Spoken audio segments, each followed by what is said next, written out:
Pizza বর্তমানে junk food হিসাবে বিখ্যাত এবং বিভিন্ন ধরনের বিভিন্ন স্টাইলের পিৎজা পাওয়া যায়।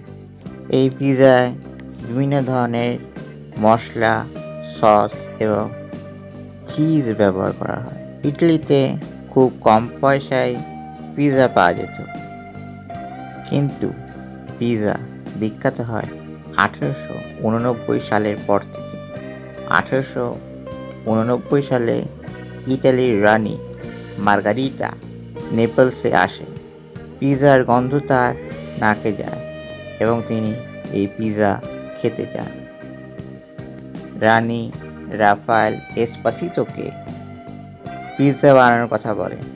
রানীকে ইমপ্রেস করা এবং দেশভক্তি দেখানোর জন্য তিনি নতুন একটা পিৎজা বানায়, যার মধ্যে ইটালির পতাকার 3টি রং লাল, সাদা এবং সবুজ ছিল। তিনি পিৎজাতে ব্যবহার করেন লাল টমেটো, মজারেলা চিজ এবং সবুজ ব্রাজিল পাতা, যার ফলে ইটালির পতাকার কালারের এই পিৎজার কালার হয়ে যায়।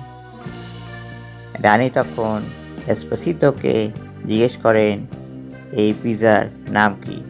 তখন তিনি বলেন এই পিৎজার নাম আপনার নামে নামকরণ হয়েছে, অর্থাৎ মার্গারিতা পিৎজা। রানী পিৎজা খেয়ে আনন্দিত এবং তিনি এসপাসিতোকে পিৎজার জনক ঘোষণা করেন।